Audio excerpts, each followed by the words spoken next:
Hey, welcome back to the High Ticket Woman, Debbie Cottle here. And I'm so glad you joined us today because today I have as my guest Francis DeLellis. He's a senior manager at a top tier financial services firm, and he brings multiple decades of expertise in technology, cybersecurity, platform consolidation, and innovation to the table. But that's not why he's here today.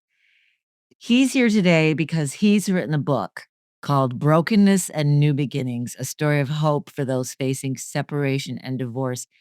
And while he always loved writing, he describes it as a cherished hobby. He never envisioned becoming a published author. But after sharing his story with another divorcee in need and getting a really heartfelt response, he felt inspired to write his story to potentially help others, and that's why he has joined us here today. Francis, welcome to the High Ticket Woman. Thank you very much, Debbie. I appreciate the opportunity to be here and hopefully share a message of hope with your audience. Well, the you know, I'm gonna tell myself, this is our second retake doing this, guys, because I actually forgot to have my mic on, and I was saying to Francis the first time around that, having my own separation and divorce story, I feel like divorce, unfortunately, has become so commonplace that, I've internalized this false belief that, like, who wants to hear about yet another separation and divorce, because it happens all the time, and yet I know what I went through, and to one degree or another, what my ex went through, and I think it is something that people quietly carry, this suffering that comes from this. Can you take us back to that time of your life and what it looked like for you? Sure. Considered myself to be a good husband, good father, family man, focused more on those things in my life than my career. Again, not to say that my career didn't get the attention that it needed, but in terms of priorities of life, right? Being a father and being a good husband were certainly at the top. So when I was confronted with the fact that my wife no longer wanted to be married, it was an absolute gut punch. It was a total surprise, came out of nowhere, and I just felt like my world was absolutely crumbling right in front of my face. So um, very hard, and from a spiritual perspective, it it literally felt like the devil just reached up, from below the ground and grabbed me and started pulling me through absolute Hades. So, it was a horrible time in my life. I can only imagine. Many people feel this deep sense of shame and failure when their marriage ends. How did you work I mean, I'm assuming you felt some of those similar things. How did you Yeah. work through those emotions, and what helped you to keep moving forward? Yeah. Um, well, e e as soon as I was confronted with this situation, for some reason, I literally said to myself, "I don't know how I'm gonna do it, but I'm gonna find a way in order to help somebody through this process." Mm. And little did I know, right, how, God would actually, carry that through. Never expected it, etcetera, and we'll get into that, I'm sure. But when I was hit with that news, I was embarrassed. I didn't wanna tell anybody. I put up a facade, right, of happiness, etcetera, and like I say in my book, I put up a facade that gave people the perception that I was doing really, really well, right, and, didn't need help that perhaps others were very willing, well, to give me. So, it wasn't until I um, told my friends and my boss, et cetera, that I was going through a divorce that I realized, there are people out there willing to listen and help. But um, I think that it's very common for people to, again, conceal it because they're so afraid, they have fear, uncertainty, and doubt. And it sounds so trite, but that truly did, come into my life. I was afraid of what the future held. I didn't know, right? I enjoyed being married and being in a relationship. So What it looked like for me was absolute devastation. It was, now I am something that I don't know, and something that I never considered myself to ever experience in life. So, There's so much to what you just said because I think there is this transitionary period of, like, "Who am I now? What will people think?" Wanting to keep it secret. I can completely relate to that. The shame, the guilt, the just and the fear. I think it's pretty overwhelming in the beginning of this journey, if you can call it that. yeah. Yeah, it's definitely, it's definitely a destruction of life from the perspective of, you are your experiences, right? You are, right, Mm. the culmination of all the experiences that you've had, through your entire life to current. And you come home from work and it's an empty house, right? You sit down to dinner, right? And Yeah. there's an empty table. Cooking for one, right, really stinks. I love to cook, uh, but cooking for one was not something that was very fun. So I Yeah. miss the times that you have with your kids, and even having, 50-50 custody, for me personally, really, really hurt. I loved playing with my kids when I got home from work, loved doing things with my kids. And, to not be able to do that all the time was, was something that really tore me apart. Yeah. I mean, it's inevitable that divorce affects your role with your children. What have you learned about parenting through a difficult transition like divorce? Yeah. Um, I learned that even though I spent a lot of time with my kids, I had to make sure that the time I did get with them at this time, right? Half the time that I normally had, I had to make it count, right? I was definitely more focused on, you know, trying to do something that meant something to them, right? More so than just fulfilling my need, right? As a uh, father right now, only getting 50% of my kids' time. Um, so I think that it's very hard now to focus on your children as much versus yourself. And when you're going through that hard time, maybe. What do you mean when you say that? Sorry to interrupt. When you say it's harder to focus on your kids than yourself? Yeah, it's because, maybe you experienced it too. It's, you're in midst of turmoil. You're trying to Mhm. identify and find out who you are, but at the same time, you're trying to, you know, put on a face of strength, for your kids and let them know that Mhm. their life, is not over. Um, and there's such a propensity for people to use kids as a weapon, right? And, Yeah, for sure. um, sometimes even if you don't intend to do it, and I made that commitment that I would not, um, you just find yourself, right, expressing things, or, you see what I call little landmines, right, things, memories, of the good times, and you may react to it in a manner that they see or hear. So, um, again, I had to make sure that the time that I did have with my kids was focused more on them, their health, their enjoyment, right? Have, period of fun versus coming into a house where, I'm moping around, et cetera, or, show. It's really, really, really difficult because I mean, it's easy to say, but when you're going through something like that, you are flooded with emotion, and it's a very roller coaster-ish kind of situation. It's very difficult to remain consistent for your kids in the face of so much that you can't control around you. Yeah. Absolutely. And like I said, trying to put on a face of strength is extremely difficult. There was a period of time shortly after my actual separation. I knew I enjoyed being married. I knew I wanted to be married. and wasn't in the cards at that time, but, um, would I meet somebody new, right? Would I fall in love again?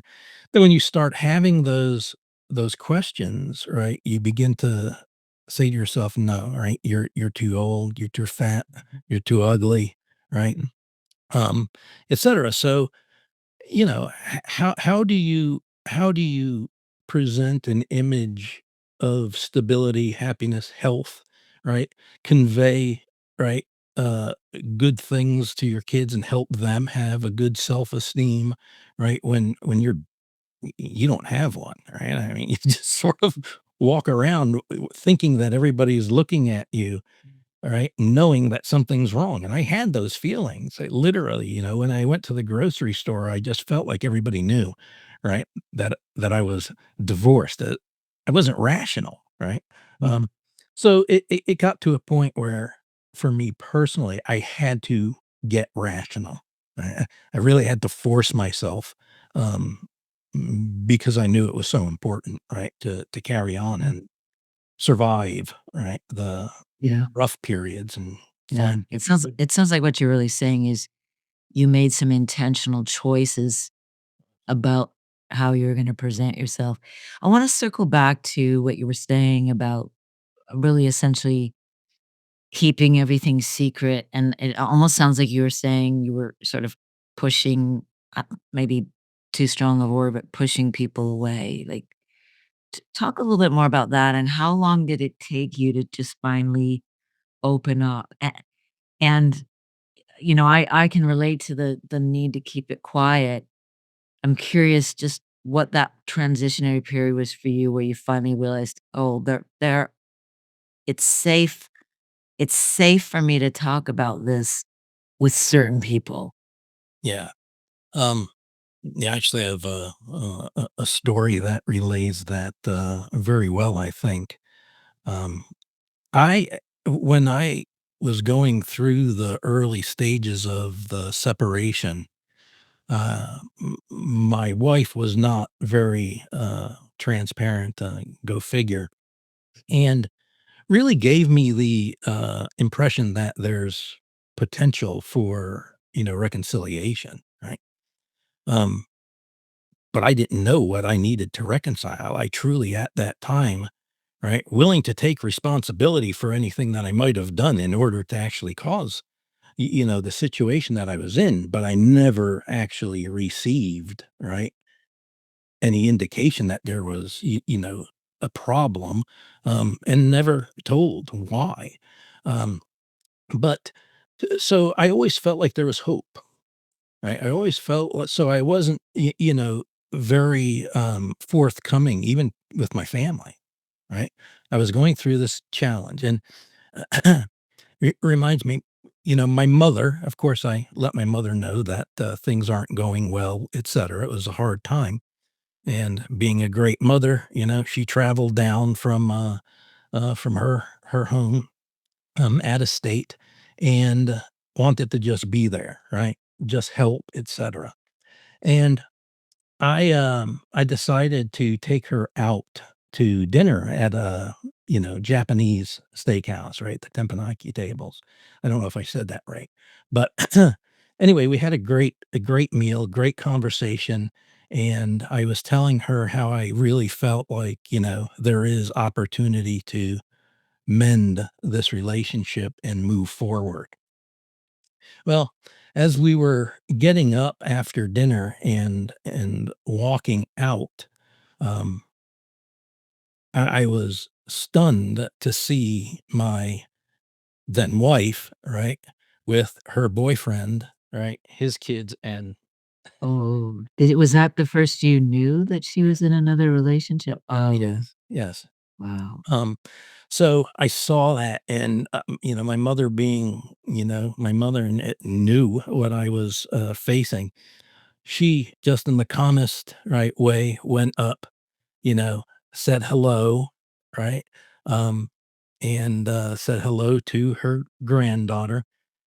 And, we walked out and, she said to me, I'm sorry, uh, But up to that point, like you just said, I felt like right, I mean, literally 30 seconds, right, Mhm. prior to that experience, I was thinking that there Mhm. was hope.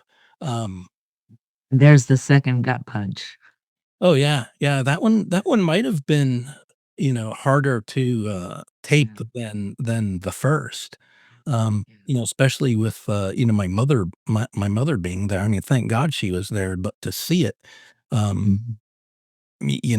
I just I mean, I would never wish that on on anybody, but again, I think that it makes a point to one of your earlier questions. We tend to put on the rose-colored glasses, okay?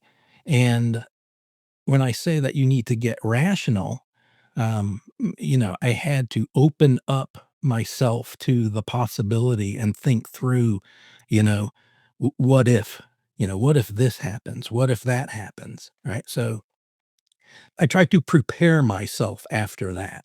What if I Mhm. see her out in public? What if, I see her parents?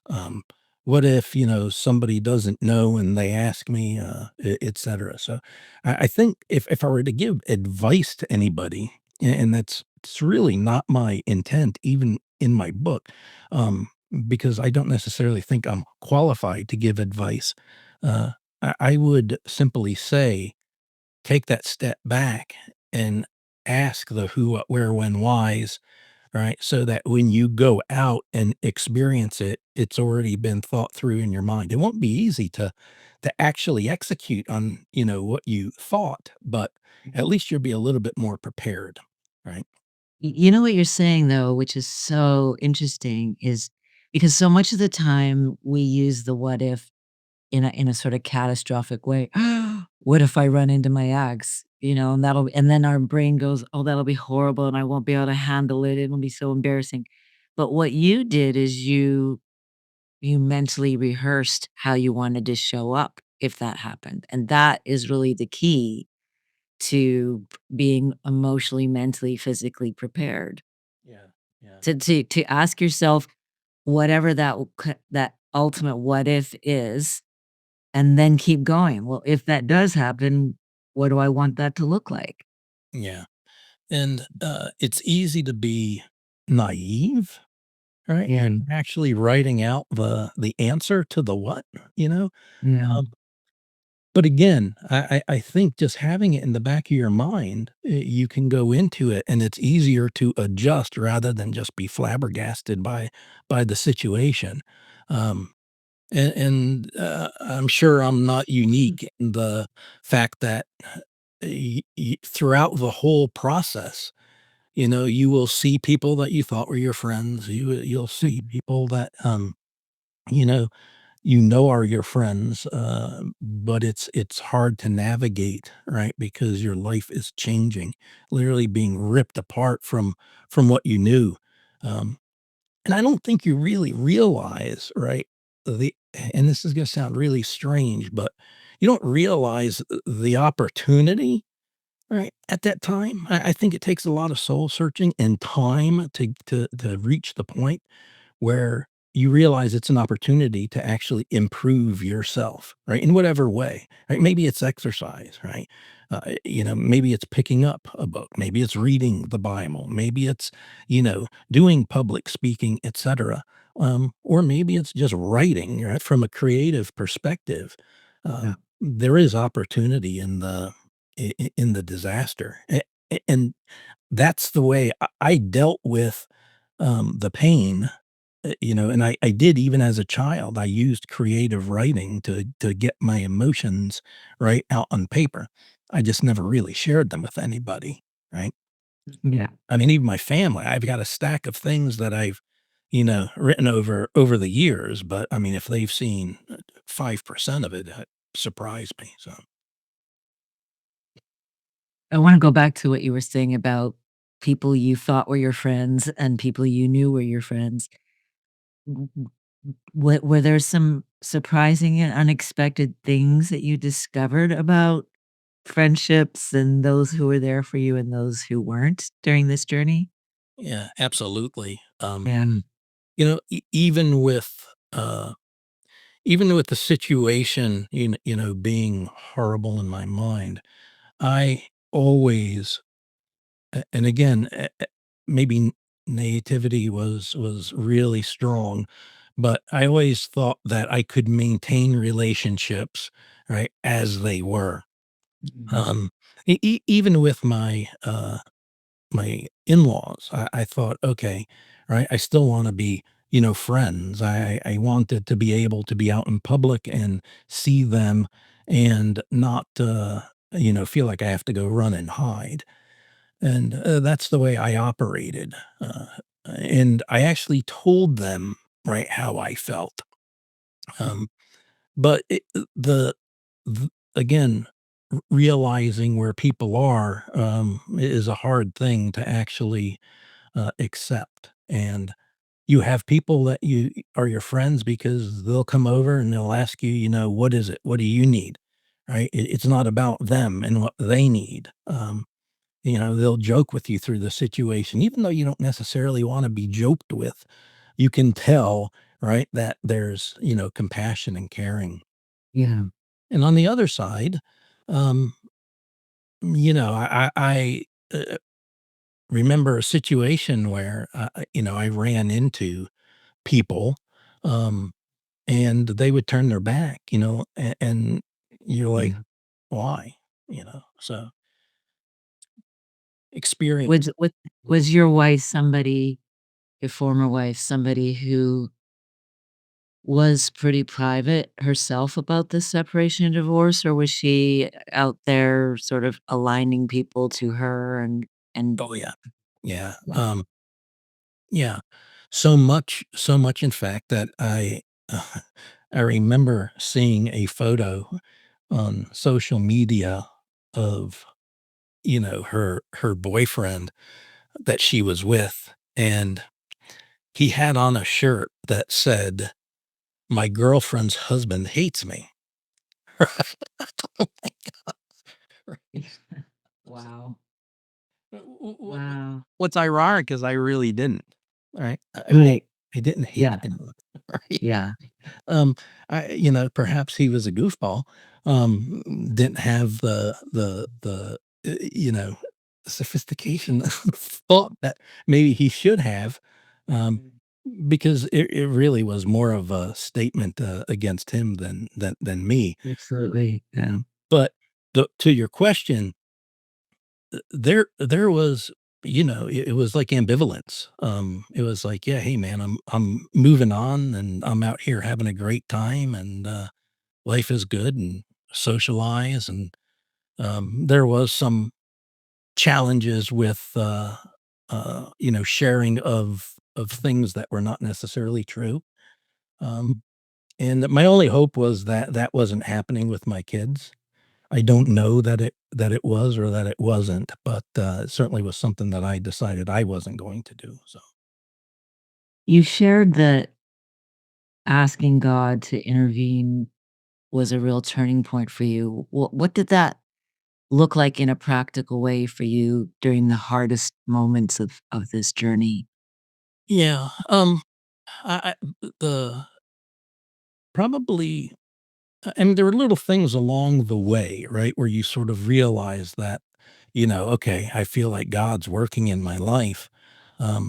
But perhaps the most profound, came about as a result of me going to a divorce care program, right? Divorce care for me was a lifesaver, and, if there's anybody else who hears this that's struggling and has the opportunity, I certainly say, go start there. Um, Was this a required program because of custody? Because sometimes, no, no, no, okay. it was It was a simple. choice. Yeah, it was my sister who actually recommended it because she had, gone through a divorce and she got a lot out of it. She had to suggest I go to it a few times, but I eventually did, right? Because again, I was in this, mindset that I don't want people to know I'm going through, right? Yeah. This disaster. Um, however, I went and I got a lot out of it. Fast track. Um, that I wanted to help, right? So I offered to help in future session. And it was during that time that I was really, writing a lot about my experience. Mhm. Um, and I had my intention, right, of bringing my writing to, right, the facilitators was really just to hand something to them and have them pass it out if they felt that it was worthy.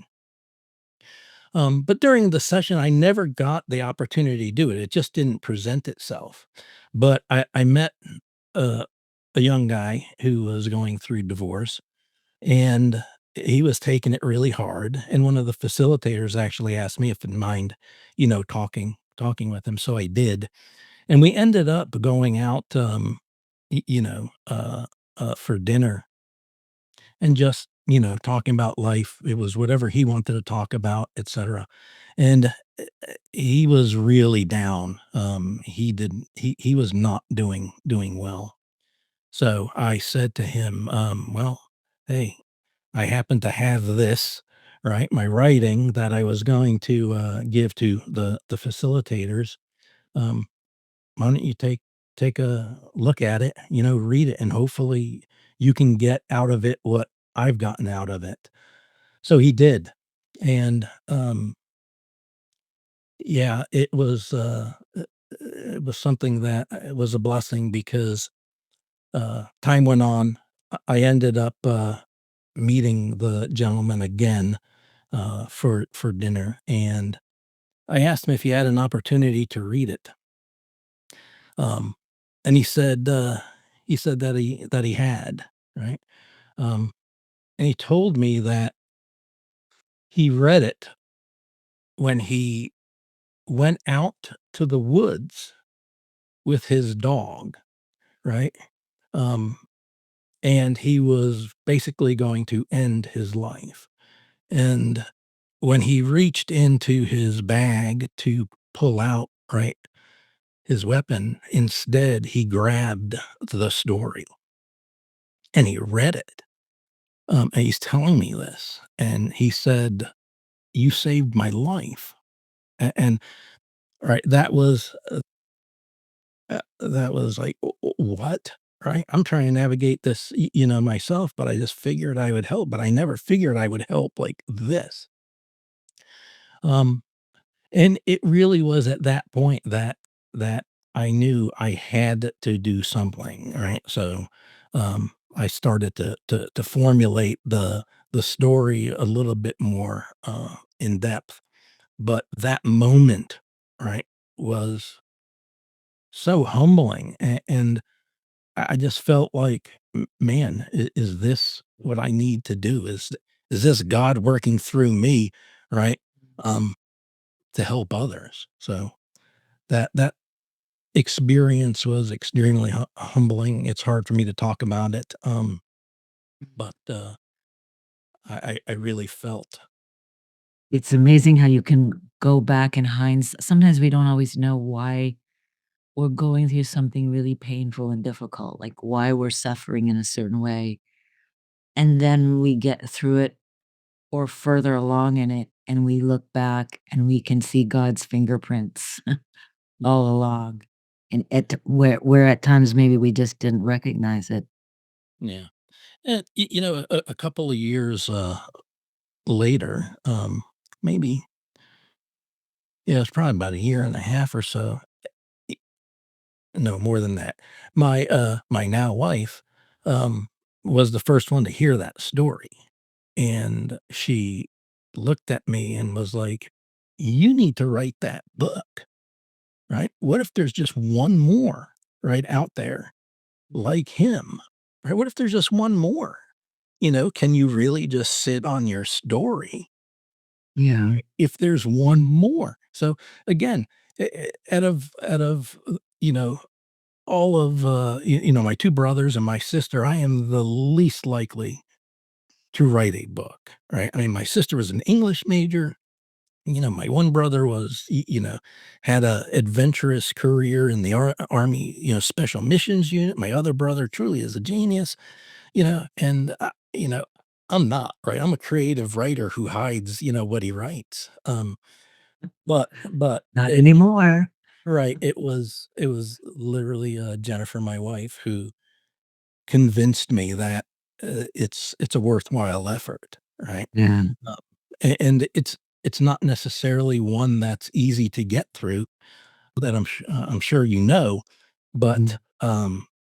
it motivated me, right? And I truly hope that people who read Brokenness and New Beginnings understand that it's not, you know, me preaching to somebody, because I don't think that that's really helpful, to be honest with you. It's really me sharing my experience, hoping that they can relate and then see, right, how you can move from absolute utter devastation, right, to a new you, right, and goodness, right?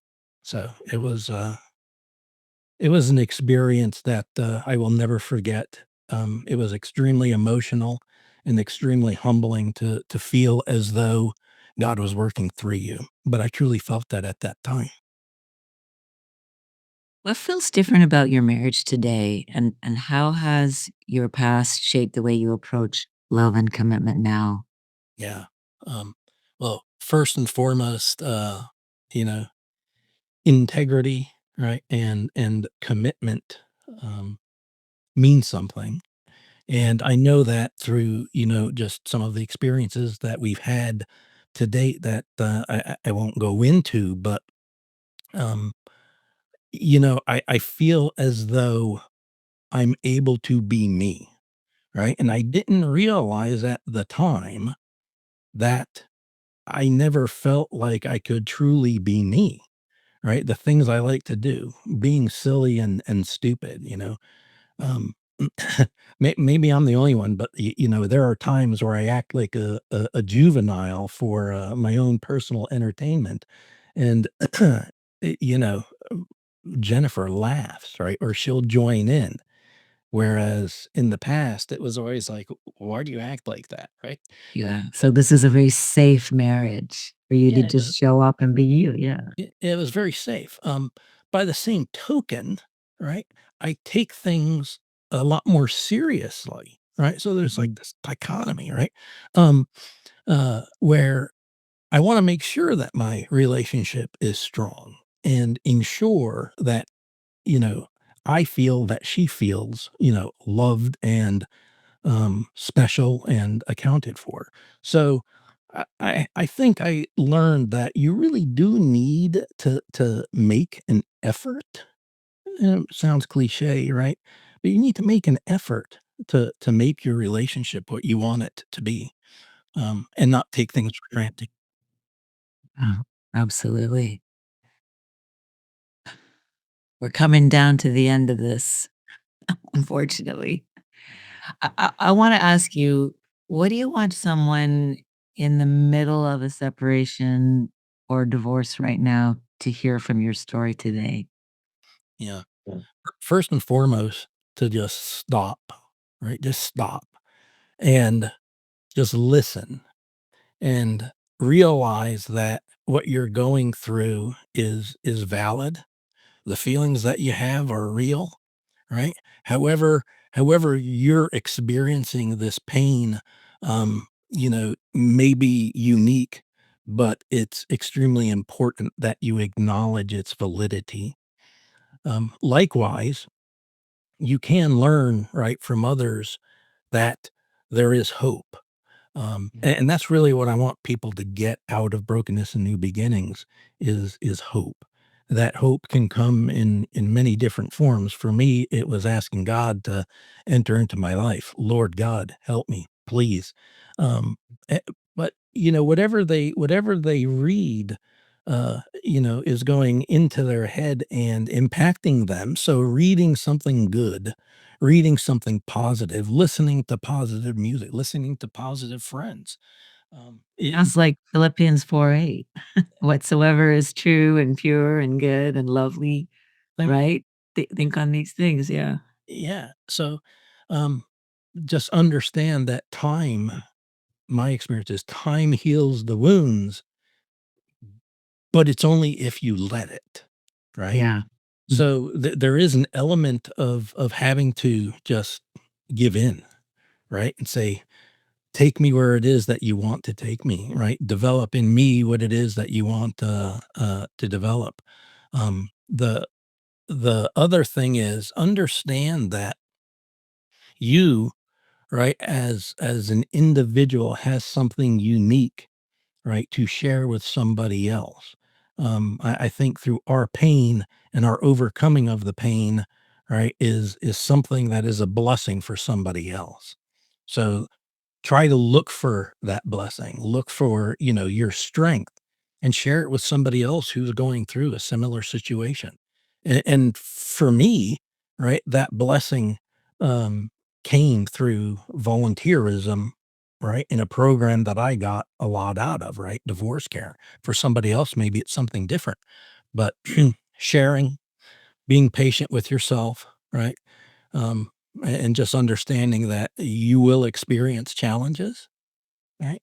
Try to prepare yourself, right, for that fact ahead of time, but know that life can be extremely, extremely fulfilling after what appears to be a devastation in your life.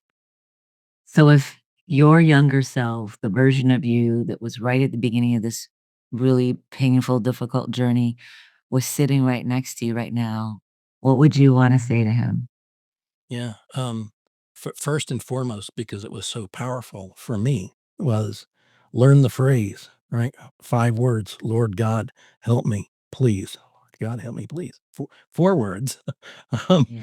uh, that meant so much, and I drew so much power from those words. And in the book, it becomes obvious, right, that that's extremely important. I would say that you need to find something simple that you can draw strength from. Um, Yeah. but everybody's unique. Let yourself be unique, right? Give yourself time, and most of all, right, understand that whatever you feel about yourself in a negative vein is not nearly as negative as you think that it is, right? I love that you I love that you have paid it forward, you've taken your own pain and made it transformational for you, but now ultimately for other people. And that even though this isn't your day job, you work in a completely different field, you're not a therapist, you're not a coach, and you don't claim to be, you've taken your own story of brokenness and to help and empower other people through this process. I really encourage everybody who's listening, if you're going through your own season of uncertainty in your marriage, you're separated, you're in divorce proceedings, learning from other people who've gone through this before and understanding that what you're thinking and feeling is normal. It really, really is. We there's so the things that you said today, Francis, I wanted to my brain internally was like, "Yeah, I know. Yeah, you're right. That happened to me too." Um, just I think there's value in hearing Francis's story and getting his book. How do listeners get your book? What's the best way for them to get that? It's at Amazon, Books A Million, Barnes and Noble, or via my website, brokennessandnewbeginnings.com. And I Okay, did the brokenness. recount. It is 5 words. Lord God, help me, please. Okay, so brokennessandnewbeginnings.com. Yes. I love that. Francis, thank you so much for being here today. I, I think it's an important conversation, and I'm just really grateful that you're willing to open up your private life for the sake of other people. I think that's huge, and I thank you for that. I thank you for the opportunity and for doing what you do. Thank you. Everybody, thanks for being with us here today. Please please subscribe, and please come back next week. And, as I always say, share this with somebody. We all know somebody's going through this who needs support, who needs encouragement. Um, Send them the link. If something stirred within you and you're going through this, don't ignore it. Remember, I always say healing takes intention, and Francis said it himself, time only heals if you let it. And that means you have to be intentional about how you use that time. And you don't have to do it alone. There's a multitude of sources out there to help you, whether it's books, whether it's therapy, your pastor. There's so many different sources. You just have to reach out. So until next time, keep showing up, keep staying curious, and remember, you don't have to be perfect. You just have to be teachable.